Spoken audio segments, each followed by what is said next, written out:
Welcome to the Social Workers Radio Talk Show. Today we have a special pre-recorded segment. Our guest today is Cessie Alfonso. Cessie has her MSW from Rutgers. She's a licensed social worker in the state of New York and New Jersey. And in 1988, she started her forensic consulting practice. And a lot of students are interested in forensic social work, so I'm really happy to have you here today and sort of shine some light onto this field that's an interest to so many, but really there's not a lot of understanding as to what is forensic social work and how does a social work student maybe become involved in that profession. So hopefully today you can answer some of those questions for us. First, just tell me about the practice of forensic social work. You started your own practice. Can you tell us a little bit about that? Well, first of all, I'd like to start by saying thank you for giving me the opportunity to share with others about a field in social work that many social workers don't really know about. And it's clearly an area where our skill set is an excellent match with the need. In 1988, let me back up for a minute and say, in 1979, the Supreme Court ruled that the death penalty was constitutional. And in doing that, it set off some requirements that meant that the individuals who were defending persons who were charged with a capital offense had to present to the jurors reasons why they should give that individual life imprisonment, and in certain states that would be life imprisonment with or without parole, like in California.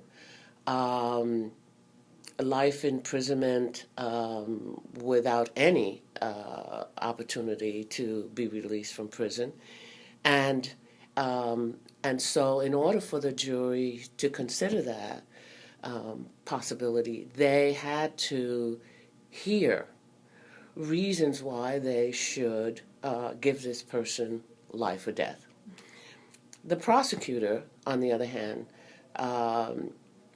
thanks the jury for finding this individual guilty, if they do, and then during the sentencing phase, that prosecutor has to give the jurors reasons why they should give this person death. And so to that end, an attorney asked me to do what social workers do, and that was an indication to me that they had no idea what social workers could bring in the defense of an individual charged with a capital offense. Historically, criminal justice system relationship with social workers was very limited. They family systems, family court were very familiar with social workers and what we bring, what skill set we bring to the table. But criminal lawyers historically had relationships with primarily two types of mental health professionals, and they were a psychiatrist who would prescribe medication or review a person and treat them. And they had relationships with or experience with clinical psychologists. And what they found was that if a psychologist evaluated their client, he had to give them, or she had to give them, a diagnosis. Yeah. And so, and that ended up limiting the information they could provide to the jurors.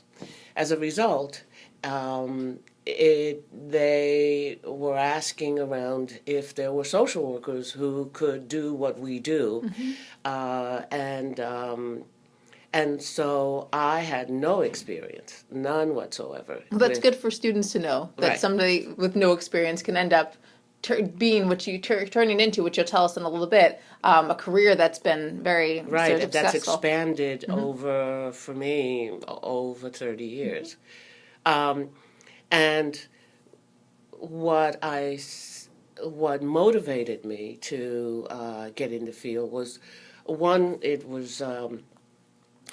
fitted my sensibilities as an individual who is very conscious of how oppressive and discriminatory this American political and economic and social structure is.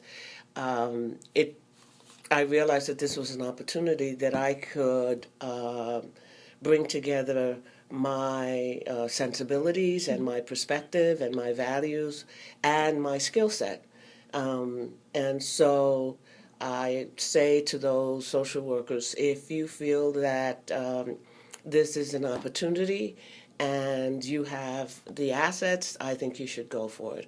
I also, though, want to stress that it is not a profession that you should go into because it's economically advantageous for you. But I think the primary motive should be that your sensibilities, your political perspective, if you understand the role of the death penalty and you're opposed to that, then I think that will carry you through the times when this profession and what it means and what you have to do can be very challenging, to say the least. So what do I mean by challenging? In my second case, let's just say an attorney had asked me, hey, you listen, do what you do. And I went and interviewed an individual, not knowing anything about the law and not really knowing what the structure was. I wasn't familiar, but I knew and I had faith in my skill set. And I knew, of course, how to interview people, and I had, a fairly decent understanding of human behavior, human physiology, human dynamics, and some of the biopsychosocial dynamics that can gear an individual in one direction or another. And I also, fortunately, in some ways, realized that the attorneys had no idea, none, about how to approach this area. They were trained in the law. They were not trained in obtaining information from individuals and family members. There was also some other gap, significant gap, between those who were charged with defending their clients and their clients. Essentially, the attorneys, the men and women, with very good intentions, and understood how discriminatory and arbitrary the death penalty was. But they were also people who were highly educated. They were primarily white. They came from middle class experience. And so having to defend an individual who was poor, who was not sophisticated, not educated in lots of ways, and requiring them to get information from this individual and their social economic circle they didn't have the skills. Well, that's where social work, I think, understanding that person and the environment, being able to even give it a person to want to talk to you, or, how do you even get that information from a person? How do you be able to, build rapport? And those are skills that it might be harder for an attorney who's focused on laws and facts to really be able to build that relationship and get all the needed information out, and even what questions to ask and how to ask them, and understanding the environment, how that can impact a person's development. Absolutely. There was they didn't understand that. So to give you an example, I had a case in Baltimore, and the attorney who I saw recently at a conference, and we both have gray hairs, and I think this was his first case. And I met him in Baltimore, and I remember we were in the parking lot of the public housing project where this individual's family lived. And I got there, and the attorney says, "Listen, I just went upstairs and tried to talk to the family members, and they were very polite, but they, essentially shut the door on me." So I remember saying, "Oh, really? Well, stay right here." And I went up and knocked on the door and met the family. I engaged them. The first thing is that you don't really, your observation skills. I very quickly looked around and realized that this was a small, cramped apartment, and the mother of the client showed all the signs of alcoholism, and that led me to begin to explore with this family how that addiction impacted her parenting skills and its consequences on my client. And it was very tragic, but the consequences were horrible. Anyway, I came back downstairs. I talked to the attorney, gave him some information, and said, I'll take it from here. And I knew, for example, that this was a well-intended white male who was not seen as someone who was going to be helping her son, but was a threat. And I explained that to him, and it never occurred to him. And as a result, over a period of months, I was able to engage the family and get the mother to testify in the penalty phase and present one of the reasons why that jury should not have sentenced that person to death. And one of those reasons was that his mother was an alcoholic and in lots of ways was very negligent. And it took us several months, but I, working with her, got her to testify and to take blame and responsibility for for her failures. And this individual got life.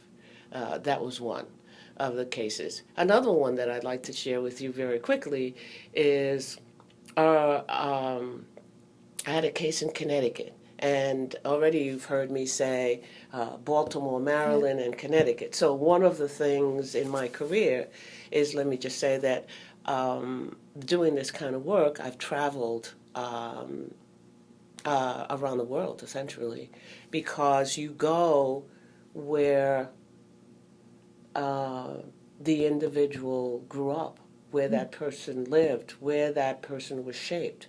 So, I've traveled to Colombia, El Salvador. I speak Spanish fluently, so I tended to be retained by attorneys who were defending a person who was Hispanic, of Spanish descent.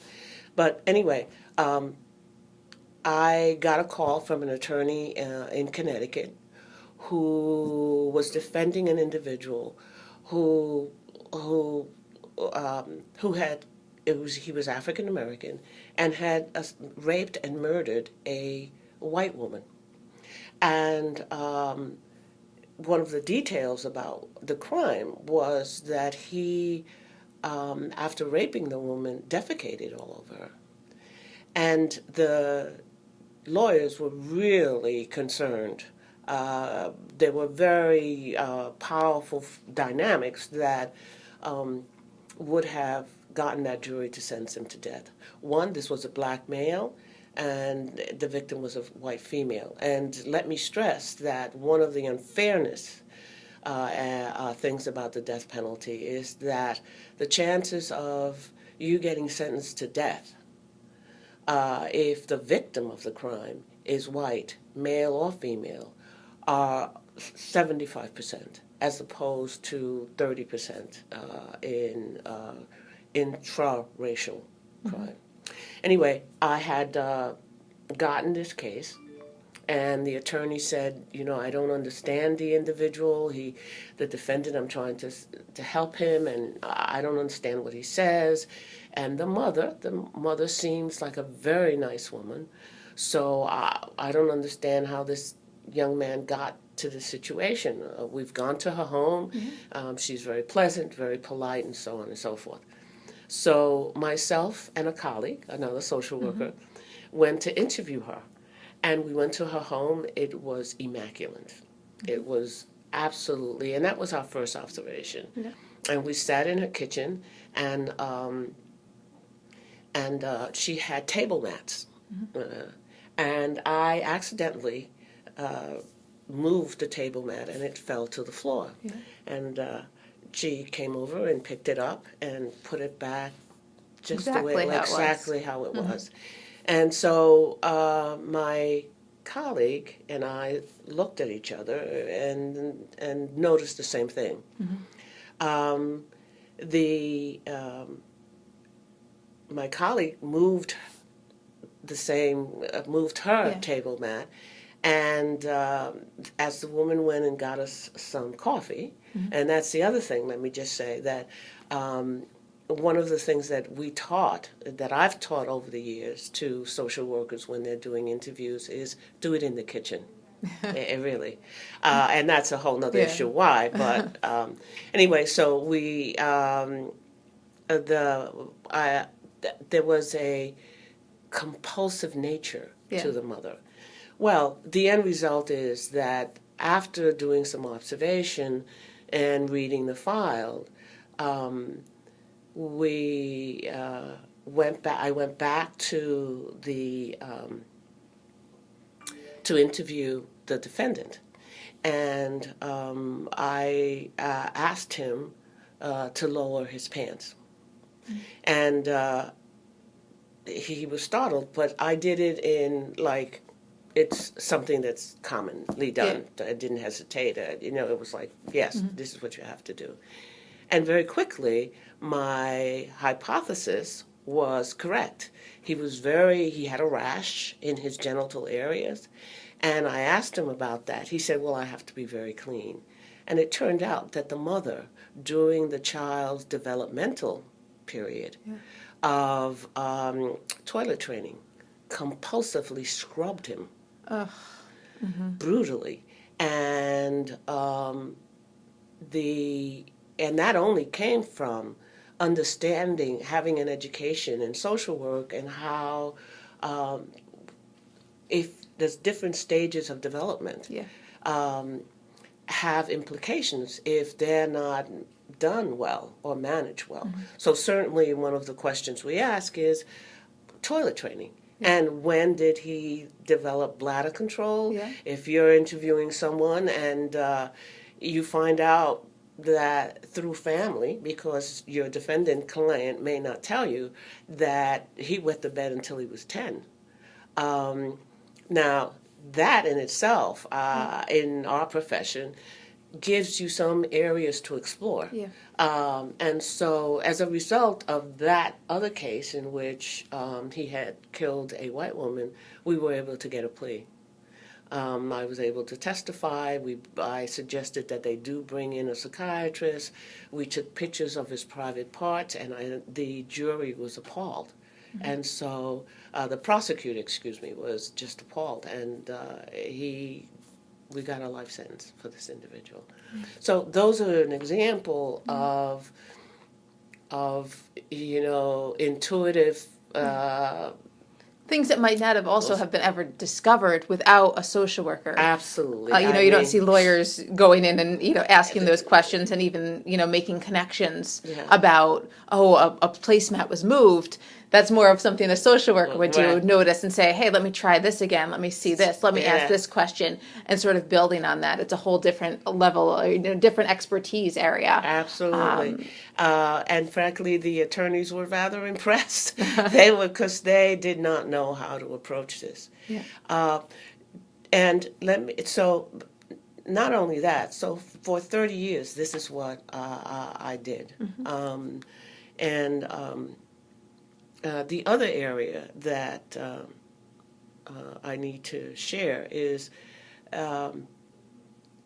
not only that I have to do these biopsychosocial histories, but I also had to present them in court and doing the penalty phase, the sentencing phase. And I had to be qualified as an expert. Today, there are maybe 10 of us around the country who have been qualified as expert social workers. And I had to, the first time I was asked to testify in a death penalty case, in the penalty phase, I was presenting the history, what I found. And the judge who had to qualify me as an expert social worker, frankly, didn't understand it. Didn't understand, well, what does a social worker do? Why, why not a psychiatrist? Why not a psychologist?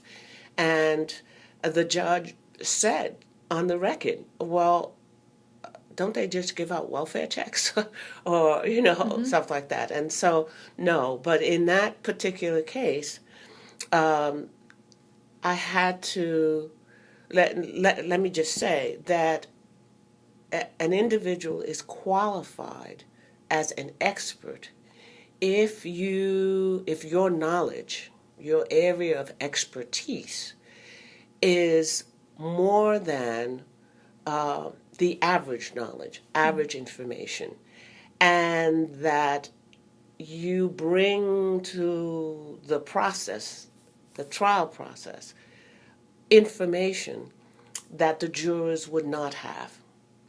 And so I had to educate the judge and the prosecutor and the judge, because you have to be qualified, not in front of the juries, but the judge has to qualify you once he hears your expertise. And what I said was that the social worker is trained and educated on the biopsychosocial dynamics of an individual's life and how they intersect to create the person you see before you.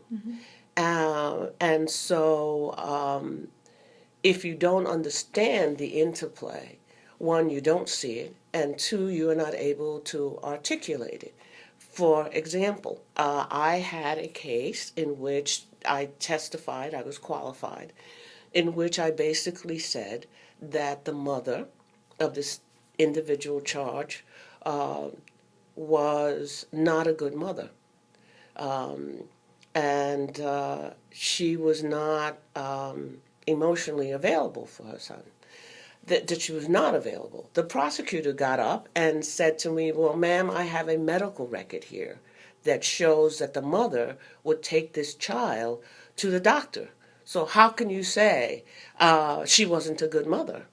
And I said, I responded by saying, I didn't say she wasn't responsible. She was a very responsible mother.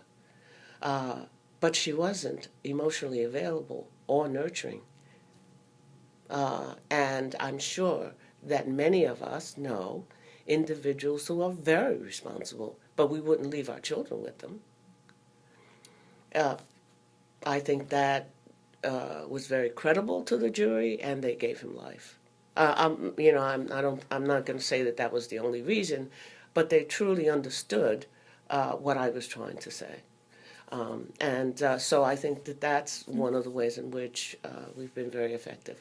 And I think you've answered a lot of my questions in this conversation, but it's been so interesting given your examples. So for social work students and new professionals who might want to be interested in this, a lot of the skills are social work skills, but gaining that experience maybe through internships and gaining the experience in the forensic social work area is a good way to start if this is the area that they want to practice in, or they think that they want to practice in. Because it is, like you said, high, fast paced, high stress. Being in Right. court is a stressful thing Right. for anyone to do, Right. and actually have to be on the stand where in a case that may be high profile, where there's a lot of emotions involved. It's usually somebody has died, and there's a lot of history going on with both the person who's the defendant and then the family of the victim.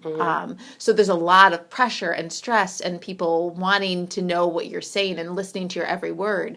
So for students and young professionals who might want to go into this area, there's a lot that they have to think about. And also as they gain experience, they can sort of see if this is for them or Absolutely. not. Because you might think you're interested in something, but then when you get in there and you realize the intensity, I'm sure some people change their mind and say, this isn't for me, and I can't, even the examples that you gave, some of those were, I'm sure graphic and gruesome, the cases that you've had to cover. It might not be for everyone. Very true. It is not, and it requires a lot of fortitude and tenacity, and a willingness to, and it requires you to be adventurous. I've had several individuals who are El Salvadorians and Colombian, and I've had to go to those countries. So when I say adventurous, what I mean is flying into the capital of El Salvador, taking a bus for 6 hours and going up in the mountains and interviewing the mother or grandmother of the defendant who illegally migrated to the United States. And we're talking about getting individuals to give you information, family secrets, sexual violation, terrible abuse. And that's a very difficult thing to do. But over 30 years, I've been able to do that. Now,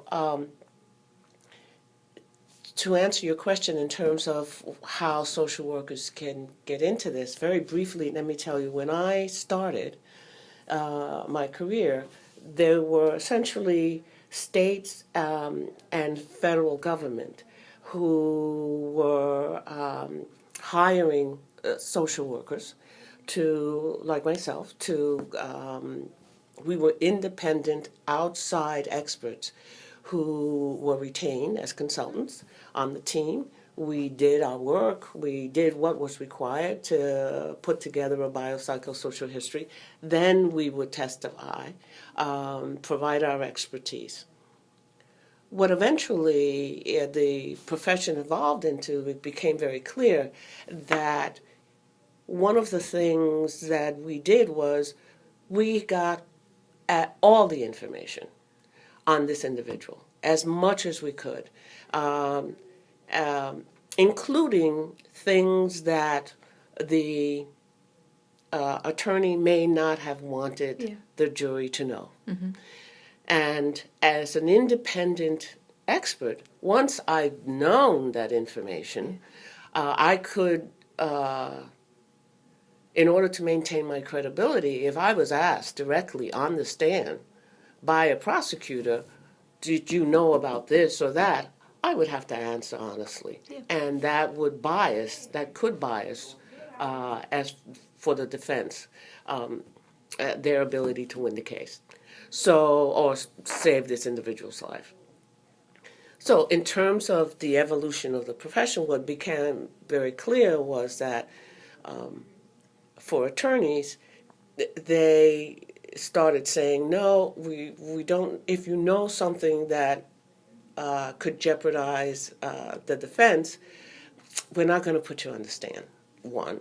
And B, they also figured out that if that was the case, it would make sense to hire in public defenders' offices social workers to do the biopsychosocial assessment.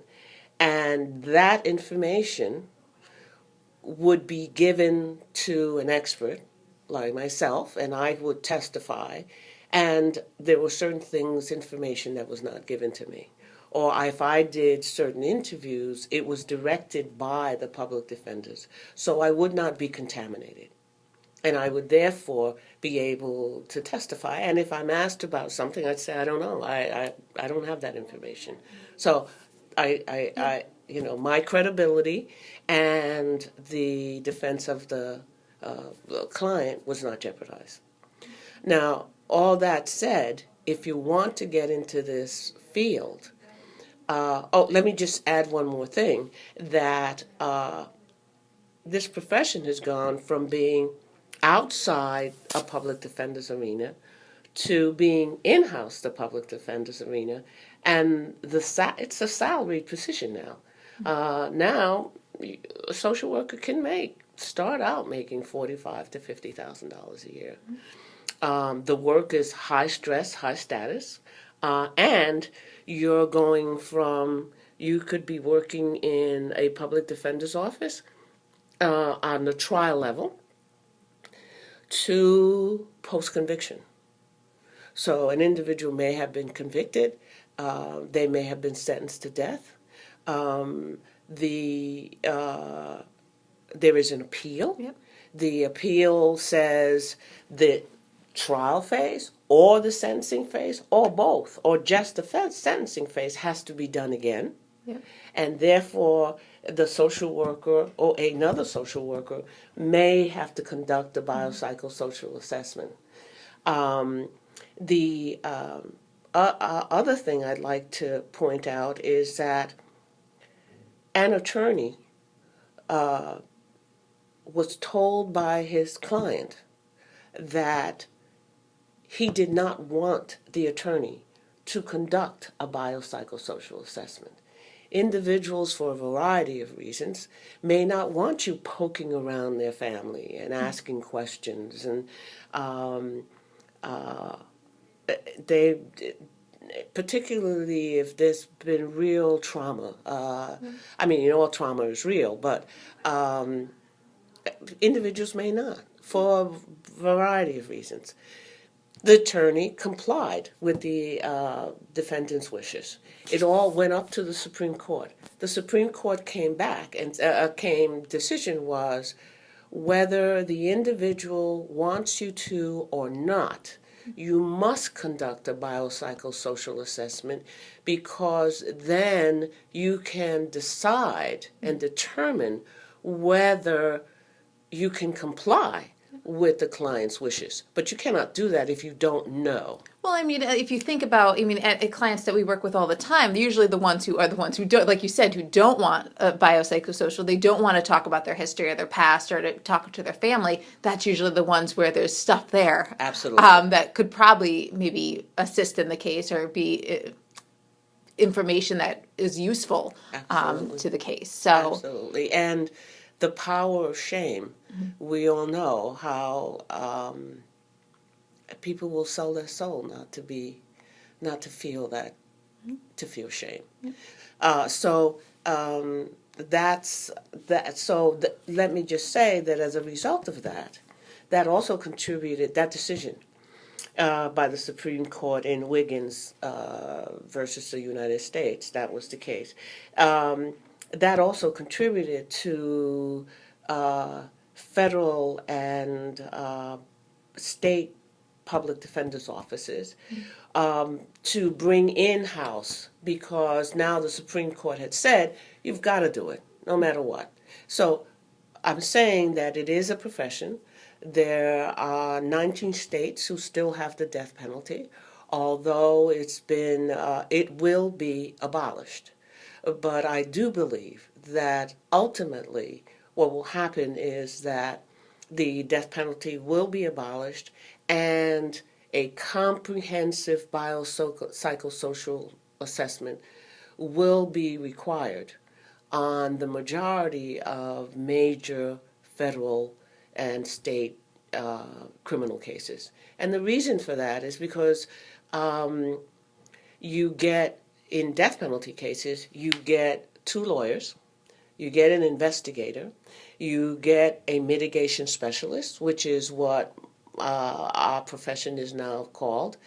And then you get experts, other experts, psychologists. I mean, in one case, I remember we got an expert who was very expensive on the toxicity of car paint. Our client would sit in his father's garage while he painted cars. And that ultimately, the toxicologist was able to say that there was some brain damage as a result of that. So, you're working in a team with all kinds of people. The other thing is that when I started, a case cost from investigation to the end of the trial maybe $600,000. Today, if the state or the federal government is going to charge someone and it's going to go to trial, it's over $1.6 million for a trial. And that's on the low side. Let me just say, in terms of the conflicts, very quickly, if you are working in this kind of environment, you are working for the public defenders. So, for example, the downside is that sometimes our ethical responsibilities are in conflict with the defense of the person. If you're going to go into a home, or I've done this, gone into a home, and clearly there is child neglect, other children in that house, or the situation indicates that Child Protective Services should be called, you must have a conversation with the attorney before that happens. Mm-hmm. And the attorney ultimately has the call. And that's a real dilemma, because I've had several cases in which the attorney did not want want the children removed from the home, because he wanted the mother to testify and be seen as a decent mother. Whether you agree with that or not, that was the strategy of the defense attorney. The compromise was that after the trial, I was then able to report Child Protective Services to the home after the trial. But those are some of the dilemmas that you have to deal with. And the positive side, of course, is that there's a sense of commitment, camaraderie, adventure, and you're educating people. Incredible things. Like I've interviewed an individual, and the attorney had been with this defendant for a couple of weeks. I came on the case, and it was obvious to me that this person was illiterate. And that came from experience. And I said to the attorney, he can't read. And the attorney was like, it's impossible. That's not true. He comes down prepared with his documents and so on and so forth. Understanding shame. Yeah. This individual would have other people read it to him. So he would come down to his lawyer, he would meet, and, not made them aware. Yeah. And I had the individual sign. I said, you have to sign a release here. And because he could not read, he signed on the wrong line. And, I have to say that also contributed to getting him a deal in life. Mm-hmm. So if you want to join this profession, it is not something that's taught in a lot of schools. But I think that medium term, it's working on death penalty cases will eventually be abolished. But I think that long term, forensic social work will be, it's an integral part of the criminal defense system. Well, this has been really a great conversation today. You gave me a lot of information that I didn't even know, because forensic social work, we hear about it. Everyone usually thinks it's a really cool profession when we think about social work, but a lot of people don't really know what it is. So you really helped clear it up and give us a better understanding of it. As we wrap up, I just have one last thing. Hopefully, really briefly, you can just let us know, where is your profession today? Where's your practice today? Are you still jet setting around to interview and do biopsychosocials? I consult on cases, but I try to stay closer to home. So, for example, one of the other areas that social workers should think about, it's not just death penalty work. I just finished consulting on a case in which it was a juvenile waiver hearing. An individual was charged with a homicide. He was 15 at the time. The attorney, the prosecutor, wanted to waive him up to charge him as an adult. Yep. And I was retained by the attorney to again present reasons why this individual should not be charged as an adult, and that individual should be prosecuted as a juvenile. And so those are less stressful. And frankly, the case was in New Jersey, so I didn't have to travel to the other side of the world. So that's an area. The other area that forensic social work consultants do, and that I've been doing in my practice, is individuals who have been incarcerated for a very long time, 20 years or 30 years, even 10 years. Their families, their spouses, their partners have gotten in touch with me and have retained my services to develop a biopsychosocial assessment that either complements or contradicts what the pre-sentencing report says about this individual. And the individual is going in front of the parole board and wants that parole board to have a broader view of this individual and what's possible and what's available for them in the community in terms of a family support system. That is a whole area, and with clearly with mass incarceration, there's a real need for that. Well, this has been, like I said, this has been a really great informative segment from you, and thank you so much for taking the time to come and talk to us about forensic social work. Like I said, it's something a lot of people know about or think they might want to do, but we really don't know. And you just, even the examples that you just gave, it shows that there's such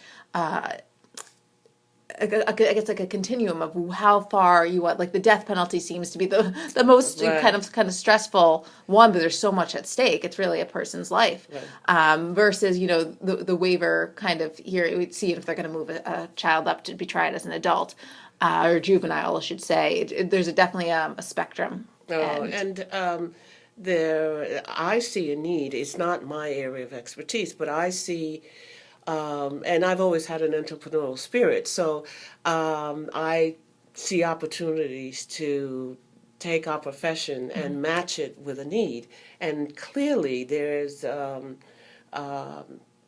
need for geriatric forensic social work, and that's a whole nother field. We'll have to have you come back. Well, it's not my expertise, but I do think that would be something that social workers should explore.